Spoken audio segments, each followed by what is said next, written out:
तो चलिए पढ़ते हैं आज की कहानी की ओर। दोस्तों, मेरा नाम राज है और मैं 25 साल का नौजवान लड़का हूँ। हर इंसान चाहता है कि वो खूबसूरत दिखे, लेकिन जब यही खूबसूरती किसी के लिए शाप बन जाए तो सोचिए क्या होगा। आज मुझे अगर किसी से सबसे ज़्यादा नफरत होती है तो वो है मेरी खूबसूरती, क्योंकि इसी खूबसूरती के ऊपर उस डायन का दिल आ गया था। और आज भी जब मैं उसके बारे में सोचता हूँ तो मेरा शरीर डर से कांपने लगता है। मुझे यकीन नहीं था कि मैं बच पाऊंगा, लेकिन मेरी प्रिया ने अपनी जान पर खेलकर मुझे बचा लिया था। प्रिया मेरी हमसफर, जिसके प्यार के आगे उस डायन की एक ना चल सकी। तो आइए जानते मेरी इस घटना को और भी करीब से। दोस्तों, ये बात है साल 2022 की, जब मैं परीक्षा देने के लिए अपने शहर से 200 किलोमीटर दूर प्रयागराज के एक गांव में गया था, क्योंकि आम लड़कों की तरह मेरा भी मन था कि मुझे सरकारी जॉब मिले। इसी वजह से मैं जो भी पेपर आता था भर देता था, ताकि कहीं ना कहीं मुझे सरकारी जॉब मिल जाएगी। यही उम्मीद दिल में लिए मैंने ना जाने कितने एग्ज़ाम दे डाले, लेकिन आज के समय में सरकारी जॉब पाना वैसा ही है जैसे गधे के सर में सींग। मैं इसी उम्मीद में एग्ज़ाम देता चला गया कि मेरी शक्ल की तरह हो सकता हो मेरी किस्मत भी चमकदार हो जाए और कहीं ना कहीं मुझे सरकारी जॉब मिल ही जाए। लेकिन मैं उम्मीद हार चुका था और आखिरी एग्ज़ाम देने प्रयागराज गया था। लेकिन मुझे नहीं मालूम था कि प्रयागराज में मेरे साथ कुछ ऐसा हो जाएगा। नया शहर था और मुझे इस शहर के बारे में अच्छा बुरा कुछ भी मालूम नहीं था, इसलिए मैं एग्ज़ाम से अपने सेंटर एक दिन पहले ही आ गया, जिससे कि मैं यहाँ पर आकर सब कुछ पता कर सकूं और फिर अगले दिन एग्ज़ाम देकर फिर से घर लौट जाऊं। तभी मैंने अपनी प्लानिंग को फॉलो किया और घर से निकल गया। ट्रेन का सफ़र था। रात को ट्रेन मुझे 2 बजे प्रयागराज पहुँचा देती। मेरा सेंटर यहाँ से गांव में हुआ था, जो कि 40 किलोमीटर स्टेशन से दूर था। तभी मैं ट्रेन से उतरकर स्टेशन के बाहर आया तो यहाँ का माहौल थोड़ा अजीब लगा, क्योंकि जब आप किसी भी शहर आओ और आपको वहाँ उतरते ही 2 लोग आपस में लड़ते दिखाई दे जाएं, हैरान की बात ये नहीं थी कि वो लड़ रहे थे, बल्कि हैरान की बात ये थी कि वो रात के 2 बजे लड़ रहे थे। मैंने सोचा इसका मतलब यहाँ के लोग बड़े लड़ाकू होंगे। तभी मैंने स्टेशन के बाहर कई टेम्पो वालों को खड़ा देखा और मैंने उनसे जाकर बोला, कालापुर गांव चलोगे भाई साहब? तो कोई भी जाने को तैयार ही नहीं हो रहा था। मुझे बड़ा ही अजीब लगा, लेकिन उससे भी ज़्यादा अजीब तब लगा जब एक टेम्पो पर एक औरत और छोटा बच्चा बैठे हुए थे। मैंने उस टेम्पो वाले से पूछा, कालापुर गांव चलोगे? तब उसका छोटा बच्चा ये नाम सुनकर रोने लगा। मैंने इस बात को इग्नोर किया और फिर किसी दूसरे टेम्पो वाले से जाकर पूछा। फिर कुछ देर के बाद मुझे एक आदमी मिल गया जो कि कालापुर गांव जाने को तैयार हो गया। देखने में ये टेम्पो वाला काफ़ी ज़्यादा बुजुर्ग और समझदार लगता था। मैं आगे ही बैठ गया और उसने और लोगों को पीछे वाली जगह पर बैठा लिया। मैंने टेम्पो वाले से पूछा, दूसरे सब टेम्पो वाले कालापुर गांव का नाम सुनकर अजीब सा मुंह क्यों बना रहे थे? उनके चेहरे पर डर साफ झलक रहा था। तभी मेरे टेम्पो वाले ने मेरे हाथ में कोने मारते हुए कहा, धीरे बोलो। लेकिन जब तक काफ़ी देर हो चुकी थी, क्योंकि मेरे पीछे एक लड़का कालापुर गांव का नाम सुन चुका था और वो तुरंत ही चलती टेम्पो से नीचे उतर गया। टेम्पो वाले ने तुरंत ही ब्रेक लगाई और उस उतरे हुए लड़के को वापस बुलाना चाहा, लेकिन वो वहां से बहुत ही तेजी से भागा। यह सब चीजें मुझे थोड़ी अजीब लगी। टेम्पो वाला वापस गाड़ी में बैठा और गाड़ी चलाने लगा। तभी उस टेम्पो वाले ने कहा, कालापुर गाँव क्या करने जा रहे हो? इस सवाल का जवाब मैंने अभी दिया भी नहीं था कि उसकी तरफ से दूसरा सवाल भी आ गया, और तुम्हारी शादी हो गई क्या? मैंने टेम्पो वाले की तरफ देखा, जो कि सामने देखकर टेम्पो चला रहा था। तभी मैंने जवाब दिया, वो क्या है कि अंकल, मेरा एग्ज़ाम है जिसका सेंटर कालापुर गांव के एक कॉलेज में पड़ा है, और रही मेरी शादी की बात, तो अभी मेरी शादी नहीं हुई है। इतना सुनते ही वो टेम्पो वाला, जो कि अभी तक सामने देख रहा था, उसने अचानक से मेरी तरफ अपनी गर्दन घुमाई और बोला, तुम यहीं से वापस घर लौट जाओ, नहीं तो तुम्हारे साथ अच्छा नहीं होगा। इतना सुनकर मैं काफ़ी ज़्यादा हैरान हो गया था। मेरे लाख पूछने के बाद भी उसने वो वजह नहीं बताई। बस वो आखिरी दम तक यही कहता रहा कि यहाँ से वापस लौट जाओ, यहाँ पर एक डायन का साया है। मैंने मुस्कुराते उसे जवाब दिया कि मैं ये सब नहीं मानता, मैं एग्ज़ाम देने आया हूँ और एग्ज़ाम दिए बिना यहाँ से नहीं लौटूंगा। तभी उस ऑटो वाले ने कहा, ठीक है, जैसी तुम्हारी मर्जी, मेरा काम था तुम्हें बताना, जो मैंने तुम्हें बता दिया, लेकिन फिर भी मैं तुम्हें एक बात बताना चाहूँगा। मैंने अपनी गर्दन फिर से टेम्पो वाले की तरफ की तो उसने बताया कि तुम जानते भी हो इस गांव का नाम कालापुर गांव नाम क्यों पड़ा है? क्योंकि यहाँ पर काली शक्तियों का राज है। अभी तुमने देखा नहीं कि किस तरीके से कालापुर गांव का नाम सुनकर मेरी टेम्पो से एक लड़का उतर कर भागा, और इतना सब कुछ देखने के बावजूद भी तुम इस गांव में जा रहे हो। अब मैं तुम्हें बहादुर कहूँ या बेवकूफ़, समझ नहीं आ रहा। इतना बोलते ही टेम्पो वाले ने गाड़ी पर ब्रेक लगाई और बोला, लो तुम कालापुर गांव पहुंच गए। मैं टेम्पो से नीचे उतरा और पहले तो इधर उधर देखने लगा। बिल्कुल सुनसान रोड पड़ी थी और टेम्पो वाला अपना पैसा लेकर वहां से चला गया। रोड के किनारे पर एक खंबा लगा हुआ था जहां पर लिखा हुआ था कालापुर गांव। उसी एरो को देखकर मैं गांव की तरफ बढ़ा। रास्ता काफ़ी सुनसान था। वो तो शुक्र की बात है कि वहाँ पर लाइट के लिए खंबा लगा हुआ था जिस पर सरकारी ट्यूब लाइट लगी हुई थी। मैंने अपने मोबाइल पर टाइम देखा जो कि सुबह के 4 बज चुके थे। मुझे रहने के लिए घर चाहिए था, लेकिन यहाँ का माहौल देखकर ऐसा नहीं लग रहा था कि कोई रहने के लिए किराए पर घर देता होगा, क्योंकि दूर दूर तक ज़्यादा घर मौजूद ही नहीं थे। मैं गांव के अंदर की तरफ बढ़ता हुआ चला जा रहा था, लेकिन ठंडी चलती हल्की हवा मुझे नींद भी दिला रही थी। कुछ दूर जाने के बाद मुझे एक घर के बाहर एक आदमी दातून करता हुआ दिखाई दिया। मैं तुरंत उसके पास पहुंचा और बोला, भाई साहब क्या मुझे यहाँ पर रहने की जगह मिल जाएगी? मैं एग्ज़ाम देने आया था, लेकिन यहाँ दूर दूर तक तो कोई होटल भी दिखाई नहीं दे रहा है। तभी उस आदमी ने मुझे ऊपर से नीचे तक देखा और बोला, क्या ज़रूरत थी यहाँ आने की? बेमतलब का जोखिम उठाना पसंद है तुम्हें? यहाँ आते वक्त किसी ने तुम्हें मना नहीं किया कि वहाँ एग्ज़ाम देने मत जाओ? इस गांव का नाम सुनकर तो आधे लड़के तो स्टेशन से घर लौट जाते हैं, लेकिन अब क्या बोलूं तुमको। उस आदमी की ये सब बात सुनकर मुझे अजीब तो लगा, लेकिन मैंने फिर उससे वही सवाल किया, क्या मुझे यहाँ कोई रहने के लिए घर मिल जाएगा? फिर मेरी बात सुनकर उस आदमी ने अपना सर हाँ में हिलाया और मुझसे कहा, हाँ मिल तो जाएगा, लेकिन तुम्हें यहाँ से थोड़ी दूर जाना होगा। यहाँ से आगे तुम्हें एक जंगल का रास्ता दिखाई देगा। उस रास्ते पर गलती से भी मत मुड़ना, क्योंकि वहाँ पर एक डायन है जो कि कुंवारे लड़कों से प्यार करने लगती है, और तुम तो काफ़ी खूबसूरत भी दिख रहे हो। खैर तुम यहाँ से बिल्कुल सीधा जाना, तुम्हें वहाँ पर एक होटल मिल जाएगा। उस आदमी की बात सुनकर पहले तो मैंने उसका शुक्रिया कहा और मैं वहाँ से निकल गया। कुछ दूर सीधा चलने के बाद मुझे एक जंगल का रास्ता दिखाई दिया। जैसा कि उस आदमी ने बोला था, मैं बिल्कुल सीधा जाने लगा, लेकिन तभी मुझे जंगल के अंदर से एक मधुर आवाज़ में गाना सुनाई दिया। यह गाना इतनी मधुर आवाज़ में था कि मैं अपने आप को रोक ही नहीं पाया और मेरे कदम अपने आप ही जंगल की तरफ बढ़ने लगे। मेरा मन मुझे रोकने की कोशिश कर रहा था, लेकिन मेरे पैर थे कि रुकने का नाम ही नहीं ले रहे थे। जैसे जैसे मैं जंगल के अंदर की तरफ जा रहा था, वैसे वैसे वो गाने की आवाज़ और भी ज़्यादा तेज होती जा रही थी। फिर अचानक से ही मेरे सामने एक बहुत ही खूबसूरत सी लड़की आ गई। मेरे दिल की धड़कनें तेज हो गईं और फिर मैंने उससे पूछ ही लिया, और ये गाना तुम ही गा रही थी क्या? पर उसने कुछ जवाब ही नहीं दिया और वो और भी ज़्यादा जंगल के अंदर की तरफ जाने लगी। उसके पीछे पीछे अब मैं भी जाने लगा। मैं अपने आप को रोकना चाहता था, लेकिन मेरे पैर ही नहीं रुक रहे थे। मैं लगातार उसके पीछे काफ़ी अंदर तक चला गया। एक जगह पर जाकर वो लड़की रुक गई और अचानक ही पीछे घूमी, लेकिन उसका शरीर वहीं का वहीं खड़ा रहा, यानी कि उसने अपना पूरा सर पीछे की तरफ घुमा लिया। और इतना देखकर मैं डर ही गया कि तभी अचानक ही उसका चेहरा एकदम से बदल गया। जो खूबसूरत लड़की थी वो अब कहीं गायब हो गई और उसकी जगह कोई भयानक डायन आ गई।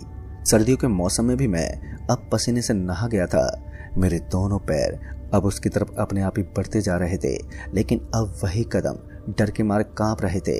मैं इतना तो समझ गया था कि उस आदमी ने मुझे सही मना किया था। मुझे जंगल की तरफ नहीं आना था। मैं जंगल में काफ़ी अंदर तक आ गया था। मुझे भागने में भी काफ़ी ज़्यादा समय लगेगा, और ये बात तो मैं समझ गया था कि मैं तुरंत ही पीछे की तरफ घुमा और तेज़ी से भागने लगा। लेकिन अचानक से वो मेरे सामने आ गई। मुझे समझ में नहीं आ रहा था कि मैं किधर जाऊं, और मैं वापस से पीछे की तरफ भागने लगा। वो अचानक से फिर मेरे सामने आ गई। मैं इतना तो समझ गया था कि ये डायन मुझे यहाँ से जाने नहीं देगी। फिर मुझे जितने भगवान के नाम याद थे मैं मन ही मन याद करने लगा, लेकिन फिर भी वो डायन थी जो कि मेरे पीछा छोड़े नहीं रही थी। मुझे लगा था मेरा आज खेल खत्म हो जाएगा, लेकिन फिर उसकी तरफ से कहा गया कि तुम मुझे पसंद आ गए हो, मुझे तुमसे प्यार हो गया है। इतना सुनते ही मेरी हालत और भी ज़्यादा खराब हो गई थी। एक डायन को मुझसे प्यार हो गया और अब क्या होगा? मेरे मन में बस यही सब सवाल चल रहे थे। वो धीरे धीरे मेरे और भी करीब आ रहे थे। मैं वहाँ से भागना चाहता था, पर मेरे कदम अपने आप ही वहाँ पर जम से गए थे। ये बात अच्छे से मैं समझ गया था कि मैं कहीं भी नहीं जा सकता जब तक कि वो डायन नहीं चाहेगी। मैंने उसकी पूरी बात सुनी। उसके उल्टे पैर देखकर अब मुझे उल्टी आ रही थी, क्योंकि वो पैर काफ़ी ज़्यादा गंदे थे। डायन के पास से गंदी सी बदबू भी आ रही थी। तभी मैंने अपना दिमाग चलाया और उस डायन से बोला, ठीक है तुम मुझसे प्यार करती हो ना, मैं अपना जवाब तुम्हें एग्ज़ाम के बाद सुनाऊंगा, क्योंकि मेरा यहाँ पर एग्ज़ाम होने वाला है और मैं एग्ज़ाम देने ही यहाँ पर आया था और मुझे नहीं मालूम था कि ऐसा कुछ मेरे साथ हो जाएगा। इसलिए पहले मैं एग्ज़ाम दूंगा, फिर लौट कर यहाँ पर आऊँगा और फिर बात करेंगे। तभी वो डायन मेरी तरफ घूर कर देखने लगी और बोले, मुझे बेवकूफ़ मत समझो, मुझे मालूम है तुम यहाँ से जाने के बाद वापस नहीं आओगे, इसलिए मैं तुम्हें यहाँ से कहीं नहीं जाने दूंगी जब तक कि तुम मेरे नहीं हो जाते। इतना सुनकर मैं ये तो समझ गया था कि यहाँ से बचकर जा पाना काफ़ी ज़्यादा मुश्किल लग रहा है, और मैं ये बात भी बहुत अच्छे से जानता था कि डायन से जीत पाना मेरे बस की बात नहीं है। तभी उस डायन ने कहा, मैं तुम्हें जाने नहीं दूंगी, तुम सिर्फ और सिर्फ मेरे हो। अब धीरे धीरे करके आसमान में रोशनी भी हो रही थी और तभी एक आदमी अपनी बकरियों को लेकर जंगल में चराने आ गया। इस आदमी की आहट पाकर वो डायन यहाँ से गायब हो गई। तभी उस आदमी ने मुझे देखा और बोला, यहाँ तुम जंगल में क्या कर रहे हो? तभी मैंने उसकी तरफ देखा और जवाब दिया, मैं रास्ता भटक गया था। इतना सुनकर उस आदमी ने कहा, कोई बात नहीं, तुम्हें जंगल के बाहर तक मैं छोड़ देता हूँ। वो आदमी अपनी बकरियों को वहीं पर छोड़कर मुझे जंगल से बाहर छोड़ने तक आ गया। मुझे एहसास हो रहा था कि मेरा वो डायन पीछा कर रही है, लेकिन उस आदमी के साथ होने की वजह से वो सामने नहीं आ रही। मैं जल्दी से जल्दी जंगल से बाहर निकल जाना चाहता था और इस काम में मेरी उस आदमी ने मदद भी की जो कि बकरी चराने आया था। मैं जंगल से बाहर निकलकर बिल्कुल सीधा चलता गया और मुझे कुछ दूर जाने के बाद एक होटल दिखी। मैं होटल के अंदर गया और कमरा लिया और सिर्फ जंगल में हुए हादसे को सोच रहा था। अब मुझे कुछ भी समझ में नहीं आ रहा था कि ये डायन मेरा क्या करेगी और मैं इससे पीछा कैसे छुड़ाऊं, क्योंकि उसने साफ साफ ये बोल दिया था कि मैं तुम्हें अपने से दूर नहीं होने दूंगी। यह बात अगर कोई नॉर्मल लड़की भी बोल देती तो भी वो अपनी आखिरी कोशिश तक हमें अपने साथ ही रखती है, लेकिन यहाँ तो उस डायन ने बोला था। अब देखने वाली बात तो ये थी कि मैं इससे कैसे बचूंगा, क्योंकि मैं भी ये बात नहीं जानता था कि मेरे साथ आने वाले समय में अब क्या होगा। मैं नहा धो के अब फ्रेश हुआ और सुबह मेरा एग्ज़ाम का समय आ चुका था। एग्ज़ाम देकर आने के बाद मैं रूम पर ही बैठा हुआ था। एग्ज़ाम भी अच्छा नहीं दे पाया था क्योंकि आंसर शीट के आगे बार बार उसी डायन का चेहरा आ रहा था जो कि मुझे रात को जंगल में दिखाई देती। मुझे मेरी प्रिया से जब प्यार हुआ था तो वो भी मुझे नज़र नहीं आई थी।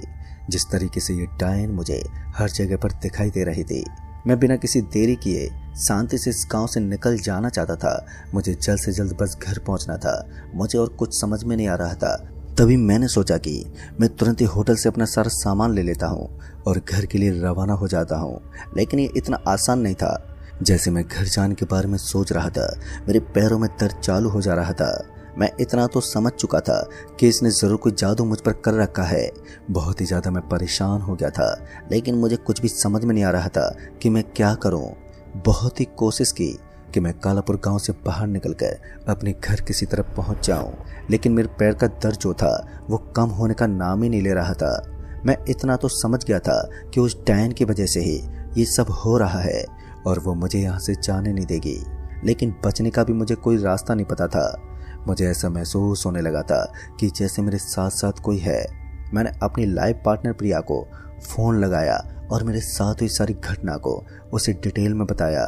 उसने तुरंत इस बात को सुना और कहा कि तुम वहीं पर रुको, कुछ करने की ज़रूरत नहीं है, मैं भी वहीं पर आती हूँ। मैं अकेला काफ़ी ज़्यादा अब परेशान हो रहा था, इसलिए मैंने प्रिया को आने के लिए बोल दिया और उसको अपनी लाइव लोकेशन भेज दी। शाम के 4 बजे तक प्रिया भी मेरे पास आ चुकी थी।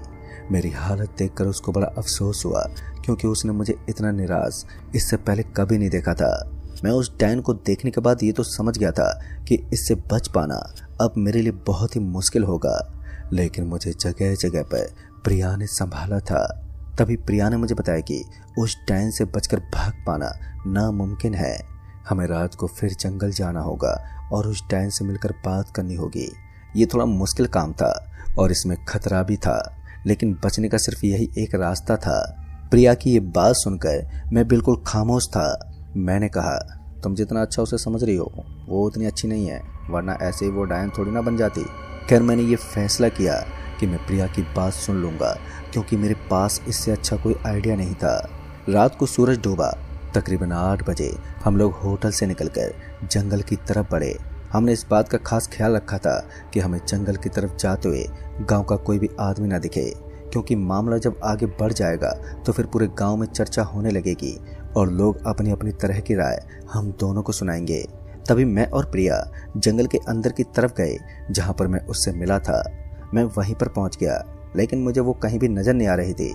मैंने उसको बहुत ही आवाज़ दी, लेकिन वो मुझे कहीं भी नहीं दिखी। हम काफ़ी देर तक वहाँ उसका इंतज़ार करते रहे, लेकिन जब लाख कोशिश करने के बाद भी वो नज़र ही नहीं आई, तो उसके बाद हम लोग जंगल से बाहर निकलकर होटल की तरफ चले गए। हमने खाना ऑर्डर किया और खाना खाकर इसी पर चर्चा करने लगे।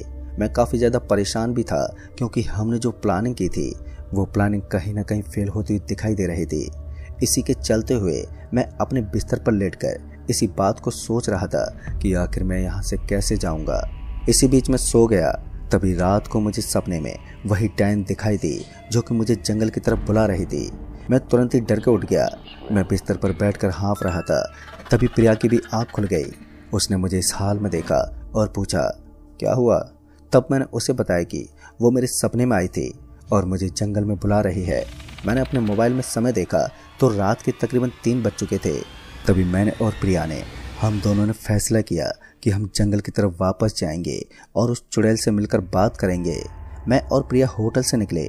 काउंटर पर बैठा इंसान हमें बड़े हैरानी से देख रहा था, क्योंकि रात के 3 बजे कोई भी होटल से निकलकर बाहर जाएगा तो लोग अजीब से तो देखेंगे। हम दोनों उसे घबराए हुए भी नजर आ रहे थे। फिर कुछ देर के बाद हम जंगल की तरफ बढ़े और उसी जगह पर पहुंचकर मैंने देखा कि वहां पर वो डायन मौजूद है। उसने प्रिया को देखकर बोला, ये कौन है? तभी मैंने प्रिया के बारे में बताया। वो क्या है कि मैं और प्रिया एक दूसरे से प्यार करते हैं और हमारे घर वाले हमारी शादी भी करवाना चाहते हैं। यही सब बात मैं तुमको बताना चाहता था, लेकिन वहाँ पर उस वक्त वो बकरी वाला आ गया, वरना ये बात तो मैं तुम्हें उसी वक्त बता देता। इतना सुनते उस डायन को गुस्सा आ गया और उसने गुस्से में कहा, मुझे इससे कोई फ़र्क नहीं पड़ता कि तुम दोनों एक दूसरे से प्यार करते हो। मैं सिर्फ तुम्हें चाहती हूँ और सिर्फ तुम मेरे हो, और मैं इसका तुम्हें नहीं होने दूंगी। ये बात सुनकर मुझे इतना तो समझ में आ गया था कि शायद अब मेरी प्रिया से शादी नहीं होगी। लेकिन तभी प्रिया ने कहा, देखो तुम इससे प्यार करती हो, ये बात सही है, इसमें कुछ गलत भी नहीं है, लेकिन तुम ये भी तो देखो कि सामने वाला तुमसे प्यार करता है या फिर नहीं। इतना सुनकर डायन थोड़ी देर के लिए खामोश हो गई। फिर उस डायन ने कहा, उससे मुझे कुछ नहीं लेना देना, ये सिर्फ मेरा है, मुझे इतना मालूम है। तभी प्रिया ने कहा, देखो मैं अपने राज को किसी को नहीं दे सकती। इतना कहते ही वो डायन फिर से गुस्से में आ गई। तभी डायन और प्रिया के बीच इतनी ज़्यादा बहस होने लगी कि वो दोनों आपस में लड़ने पर उतारू हो गए। और इसी बीच में बिल्कुल खामोश था और वो दोनों आपस में ही मुझे लेकर लड़ रहे थे। तभी प्रिया ने कहा, देखो मुझे नहीं मालूम कि तुम्हारे साथ क्या हुआ है और तुम यहाँ आत्मा बनकर क्यों भटक रही हो, लेकिन तुम ऐसे किसी को भी चलते हुए पसंद नहीं कर सकती हो। राज की मेरे साथ अगले महीने शादी होने वाली है और हमारे बीच कोई भी आएगा तो मुझे बिल्कुल भी बर्दाश्त नहीं होगा। इसलिए हम दोनों को प्लीज़ तुम यहाँ से जाने दो।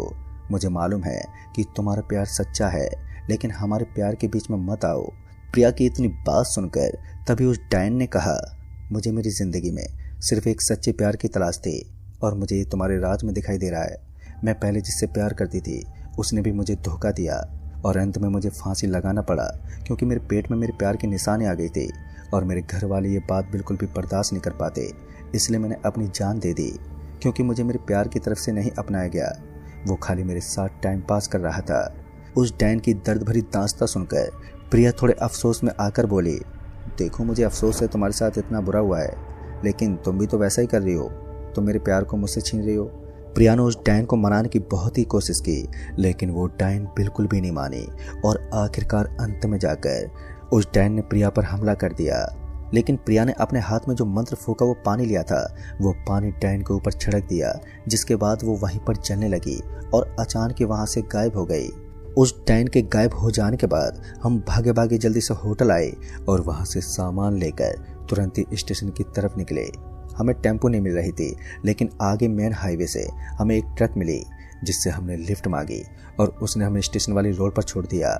तभी हम दोनों ने वहां से ट्रेन पकड़ी और तुरंत ही अपने घर की तरफ रवाना हो गए। अगर दोस्तों प्रिया मंत्र फूका हुआ पानी नहीं लेकर आती तो शायद वो चुड़ैल मुझे छोड़ती भी नहीं।